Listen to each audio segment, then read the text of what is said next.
Then there were blind tastings to see if people could tell the difference between whiskey and brandy. Now, what do you say that is? No, that's brandy and that's whiskey. No, that's whiskey and that's brandy. That's whiskey and that's brandy. No, that's whiskey and that's... Cheers, everybody!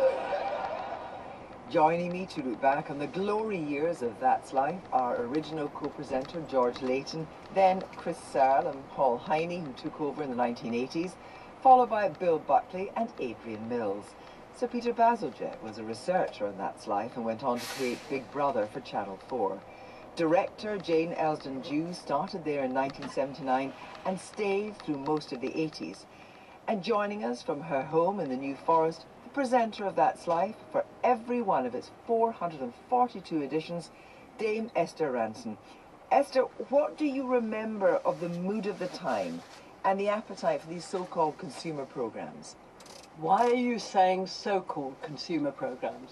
Because were they really thought of as consumer programs then, or just programs that brought all sorts of different issues to people, including entertainingly? They were definitely consumer programs, and that was a strand that other people were making as well. Bernard Braden invented it for British television with his program On the Braden Beat. And then when he came to the BBC, I was very, very fortunate to be put on Braden's Week as a researcher. I had no intention of being an on-screen presenter at all. My teeth were too big. I wasn't ladylike enough. I remember a friend in Light Entertainment told me that I'm the only woman on television that didn't irritate his wife. And I said, well, my dear, we were sitting in the BBC club, and I said to him, Colin, if a gentleman walked into the club at this moment wearing nothing but a leopard skin bikini bottom and walked around flexing his muscles, that might annoy you. And that is basically the way women were being used on screen in those days. And I didn't possess a leopard print bikini bottom or Not then. Yeah, many sense.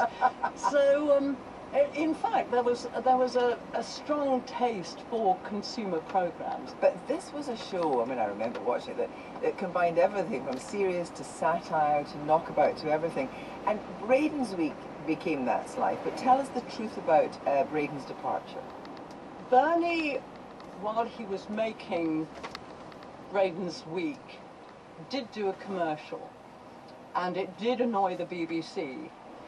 But Desmond Wilcox, who was running Features Group, interceded for Bernie, pointing out that he hadn't been under contract to the Beeb at the time he made the commercial, so they had him back. And the reason Braden's Week ended was because a Canadian television station, seeing the popularity of Braden's Week, invited him back to Canada, he was Canadian, to make the show there. So back he went to Canada to make that, leaving this terrible vacuum because the letters from viewers kept coming in. So I said to my then boss, I think we could perhaps make a consumer program to tackle the issues that viewers were bringing to us. And he went to the Beeb, and the Beeb said, okay, let's try it. And then, the 1972 pilot, George Layton, you were involved in that pilot. What do you remember of it? I don't remember doing the pilot, actually. But I suppose I do. I think I remembered, oh, I wonder how it's gone. I wonder if we're going to get a series. But what's at the time was you saying Doctor in the House and writing Doctor in the House.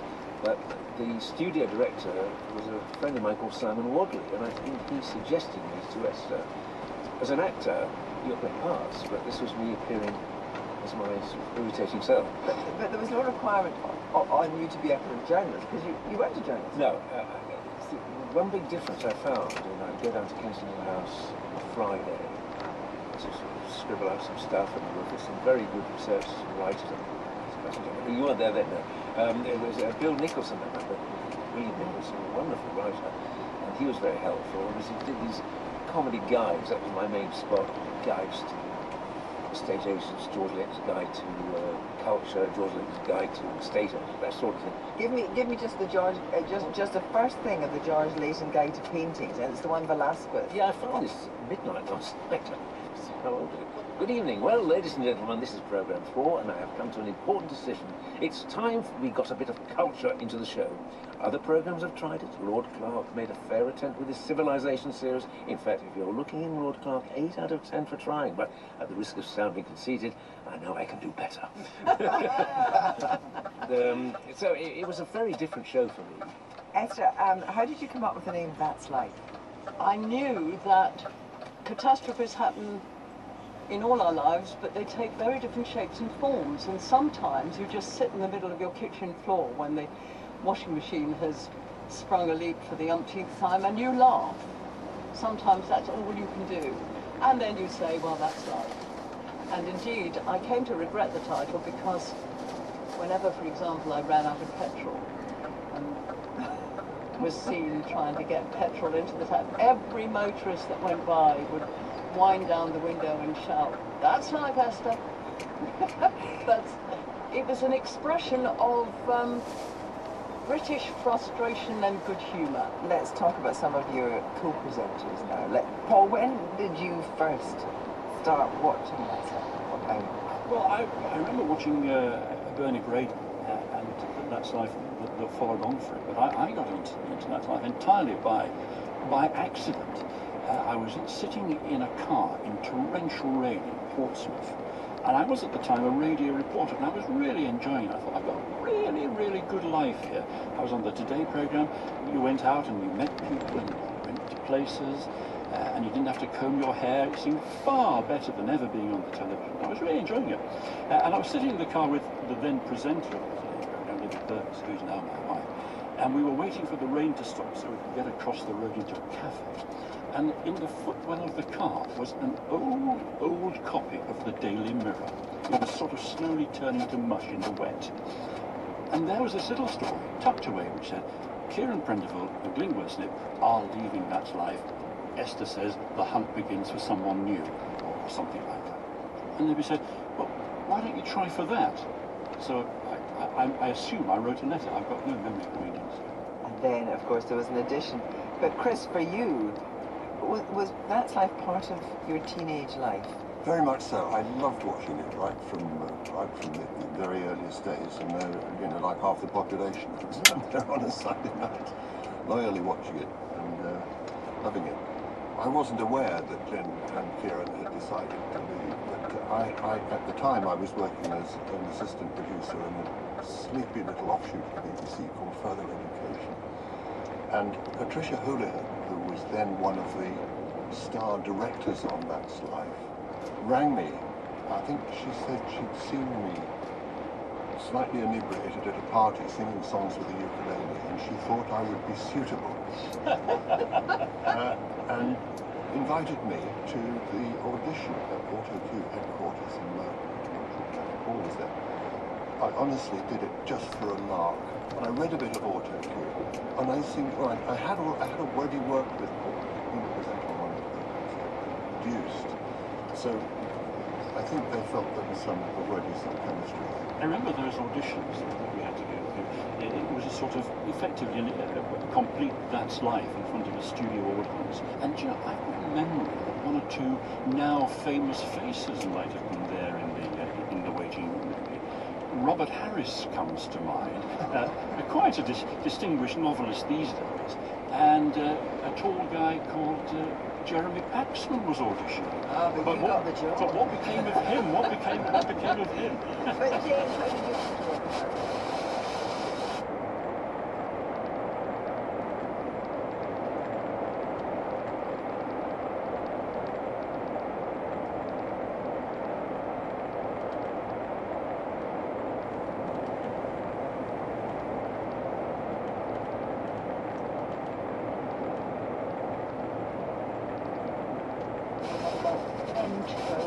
in Lime Grove, and it was completely empty. It was 9:30 in the morning. There was not a soul apart from a little lady in a rather nasty velour tracksuit, and she was on the phone, and I realised quite quickly, obviously, that it was Esther.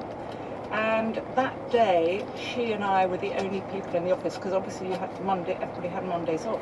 And Because it was a live show on a Sunday. because we did it on a Sunday. But Esther was there all day, and we had a great laugh. She was fantastic to me, and we continued that relationship to this day. Despite your traducing of her sartorial choices. Yeah, Guess well, what I'm wearing Is it the right now? Is it the mauve or the pale blue? Mauve. Bill, you were obsessed with television from a young age. Oh yeah, unlike these two. I wanted it badly. There I was up in the West Midlands. I just qualified as a reporter on the Wolverhampton Express and Star, and I was on holiday in Australia when Paul and Chris, when they finished their time on That's Life, and again there was a newspaper article. So my mum kindly wrote to Esther closing a voice tape of me doing a bit of local radio. I managed to get a few local radio bits at weekends, and a photograph and a CV. And she said, "Now I've done something and you're not to be cross." And I said, "What have you done?" And she said, "Well, I saw this thing in the paper that they need new presenters for That's Life, so I've applied on your behalf." And I said, of course I'm delighted. And she said, "Your interview's the day after tomorrow." Adrian, your involvement in That's Life came about a different way. How did you get in? Well, quite bizarrely, I went to see That's Life in, I think it was probably the first series, 73, with a school trip. And I sat in TV theatre on the front row and thought, my God, this is amazing. Wouldn't it just be brilliant to be involved in something like this? So then I went to drama school. Then I started my acting career, a bit like George. And lo and behold, the closest I got to a television break, I auditioned for Blue Peter. And I got down to probably the last half dozen, and Simon Groom got the job, and I was distraught because all of a sudden I thought, I would love to go in this direction. And I bought, for the first time in years, a copy of The Stage. And it said in there, Bill Buckley would like to thank Esther Manson and the team for 3 happy years. And I thought, oh my God, Bill Buckley's living That's Life. I love That's Life. I went home, I phoned Lime Grove, and I got a girl called Georgie Liddell on the telephone, and she said, don't bother contacting us. We've had about 5,000 applications. We're not seeing anybody else. And I pleaded and I begged, and she said, I tell you what, get your CV here by midnight tonight, leave it with the reception, and we'll put it in the pile to see how you do. And he went from 600 to 120 to 60 to 20 to 12 to me. Peter Bazalgette, you had a different way in again. When you went in, what did you know about That's Life? I was a BBC News trainee. I think you were as well, Kirsty. And I was in the BBC newsroom, television and radio newsroom, in the mid-70s, where lots of men with pipes used to make me write the football results for Angela Rippon to read out, and I could never get the number the same on the graphic as what she read out, so I wasn't perhaps cut out for it. And I asked for an attachment to That's Life, and the people running the news trainee scheme said, outrageous, that's an entertainment show, we're not letting you go there. So I resigned, and Esther gave me a You resigned before you got the job? I resigned. Hold on. There is a backstory to this. Because when Peter was president of the Cambridge Union, he invited me to speak, and he was so funny. He was a terrific speaker in the union debate, and he walked me to the station. And I asked him all kinds of questions and discovered he was a news trainee. So I got in touch with the news trainee people and said, I want that guy. And we got him. Well, thank you, Esther. And there I was as a very happy researcher and deputy bottle washer. And it had all sorts of bonuses, including Chris Searle selling me his Kermit Green Renault 5 with the gear stick in the dashboard. Do you remember that? I do remember it with great affection. I hope it lasted a bit longer than I thought it might. About a couple of weeks, but I didn't sue you. I wrote to Esther, actually. But Peter, some of your big stories, one of them particularly, cot deaths, and also small shopkeepers being prosecuted. I mean, these were important stories that were then watched by anything up to 22 million people. Yes, when you've done a big story like that, you got on public transport on Monday morning and you knew that 1 in 3 of the people around you had watched the show. And half of them were talking about it. And the one that really sticks in my mind that Esther pursued with her usual journalistic acumen and determination was a man with eerie parallels to the post office story of today. who ran a newsagent in a chain of newsagents, and he was accused of deficits, and he was coerced by the police into a confession. And nobody understood in those days that innocent people would confess. And anyway, we did that story in the show, but it led to a spin-off documentary that Esther presented about why do innocent people confess, because lots of people wrote into us who'd been convicted of a crime, and it later turned out they couldn't have done it. Led to, amongst there were other campaigners too, but it was very influential in leading to police doing audio recordings of interviews, which hugely changed police practice. At that time, really, you were getting going. Consumer power was changing because you had this big organisation, the Common Market and the European Community, and all these different rules and regulations. Were people quite bamboozled at that time about how their lives were going to change? The bad thing that the EU introduced was a rule against wonky vegetables and fruit. And that was really, I mean, as far as I was concerned, you know, one of our major strengths. May I just point out that we didn't invent the root parsnip. It was the viewers that sent us, and there was one stage, I remember, Jane, don't you, that when our fridge was full of other people's parsnips. Absolutely, I know. And I was responsible for looking after them, and if they came in on a Monday fully erect, by the following Sunday, unless you really looked after them, they were, can I say, flaccid? Yeah. Yes, they were definitely not performing as well as they should. There are 5 men in this room crossing their legs at this very moment.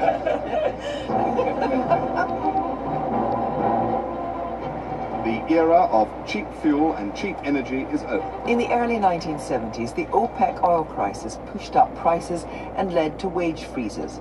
Prime Minister Edward Heath warned of an impending cost of living crisis. Jobs will be in danger and take-home pay will be less. We shall have a harder Christmas than we have known since the war. That's Life, with a newly arranged theme tune, tried to give practical advice and some light-hearted diversion.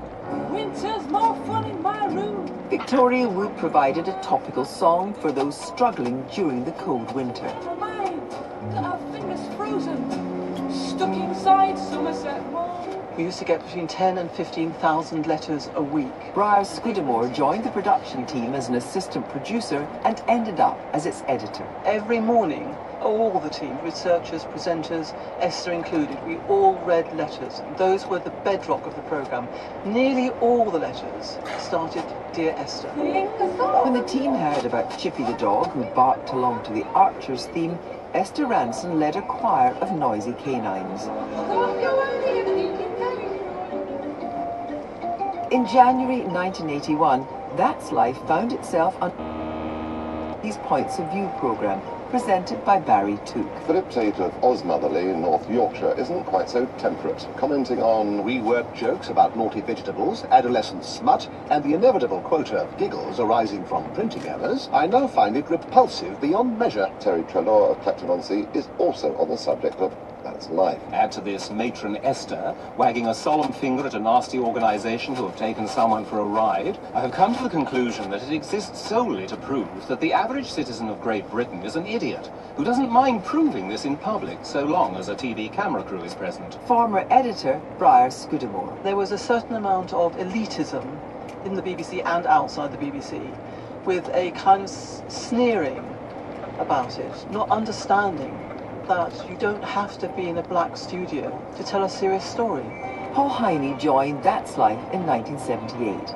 One of his first assignments went down in TV history when he met a terrier called Prince and his owner, Paul Allen. And what happened after a jar? What did he do next? Well, the next thing he went on to sausages. Why should he do sausages? Well, George next door gives him sausages, you know, he comes out every Thursday, they play of sausages, you know, and puts them on back doorstep, and Prince goes, that's a good tucking. Tell us what you have on a Thursday, Prince. Yeah, what's George give you, Prince? What? Yes.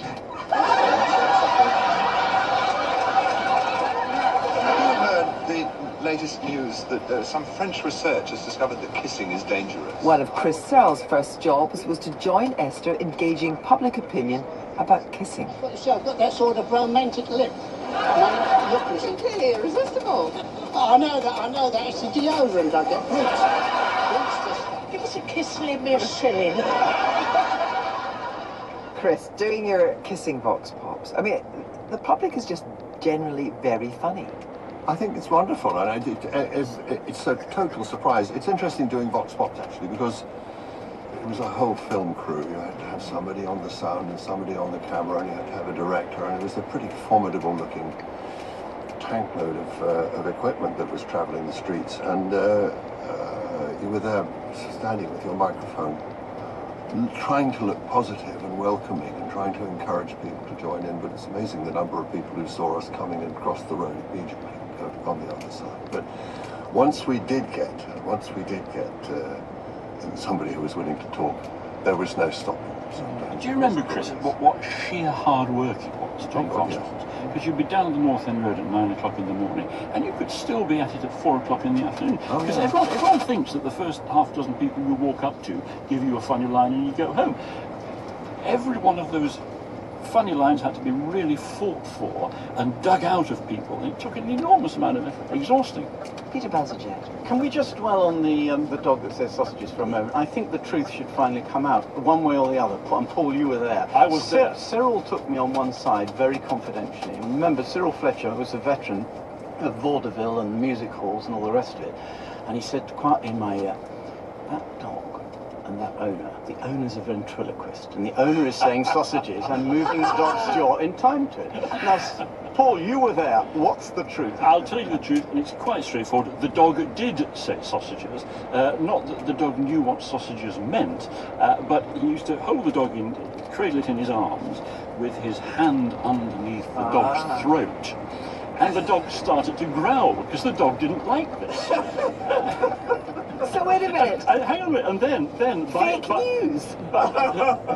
by interrupting the growl, by gently squeezing, there was no cruelty involved here, by gently squeezing the dog's throat, the growl, which was interrupted. So you got...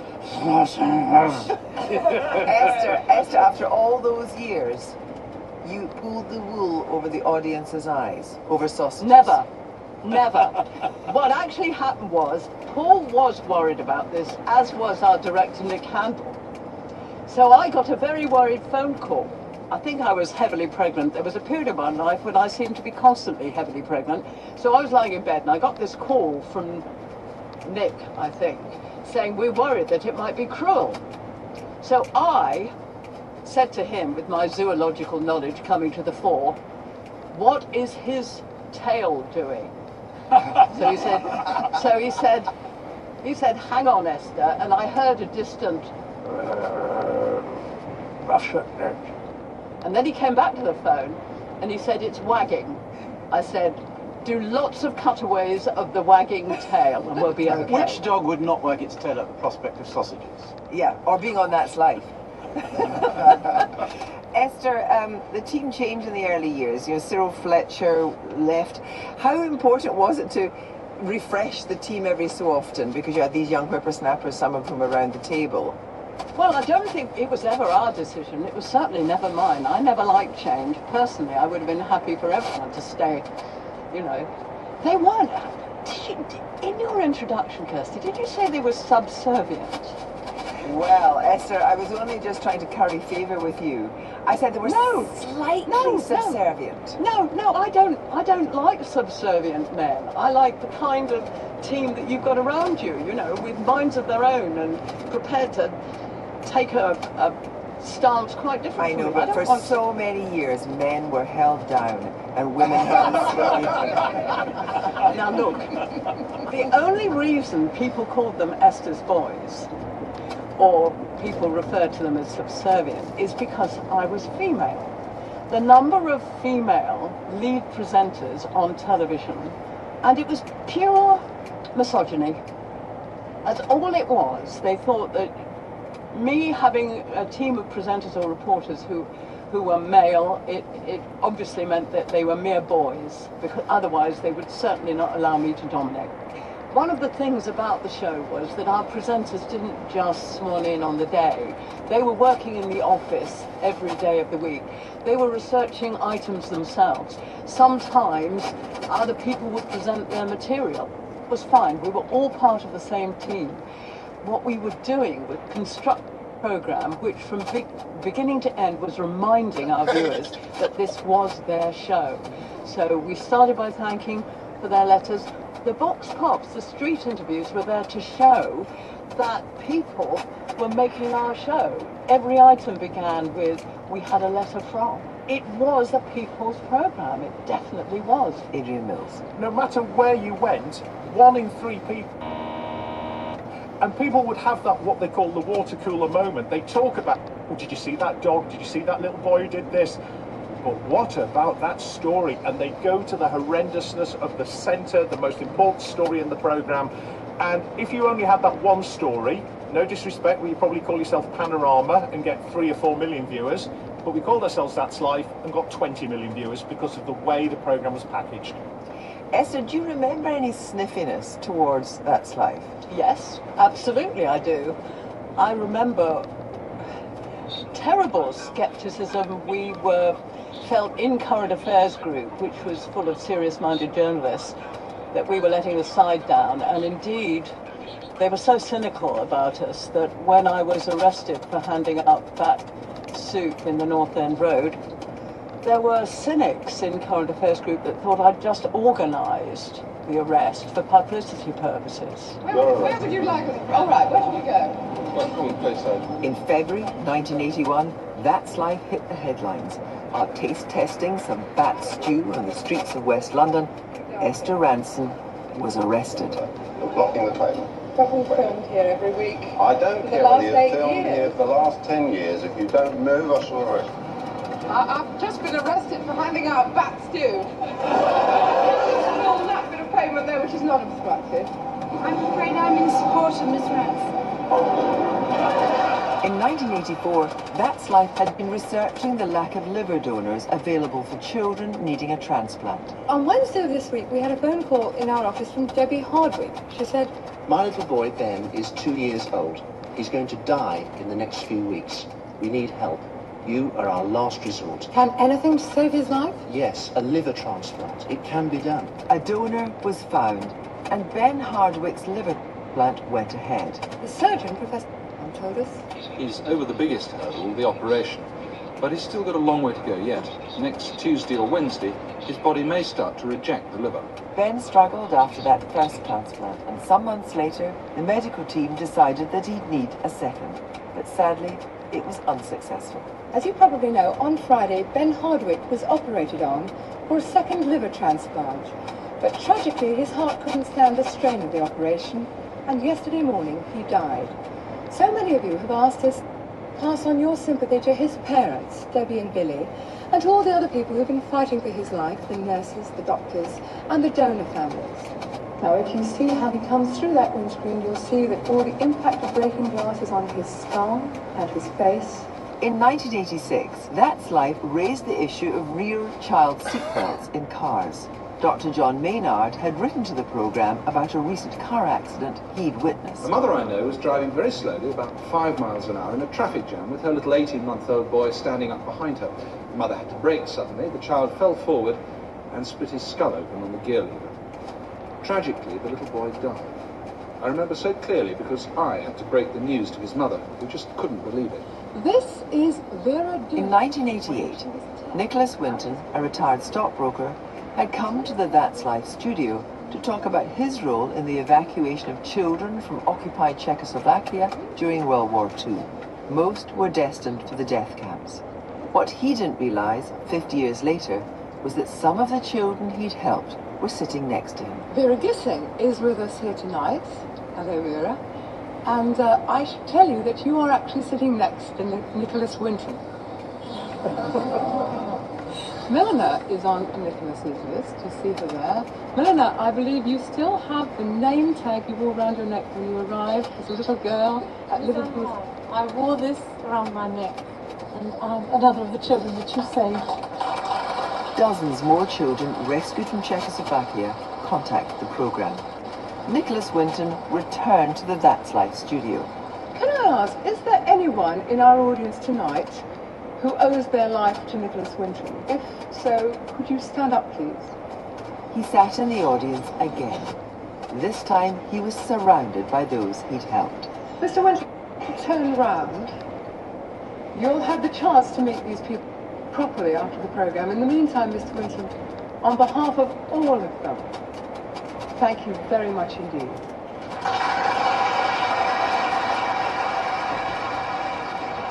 We're going to come on and talk about that extraordinary programme with Nicholas Winton in just a minute.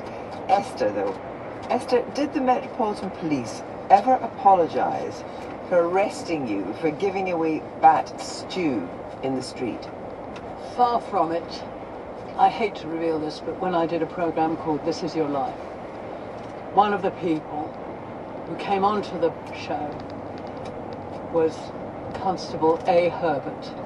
He who had arrested me, and he revealed that he dined out ever since on that triumph in his career.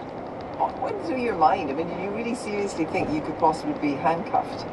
It was quite an unusual experience in my life, and I hadn't been arrested before. So when A. Herbert, Constable A. Herbert, called in the Black Maria, as it was called, I got in next to the driver.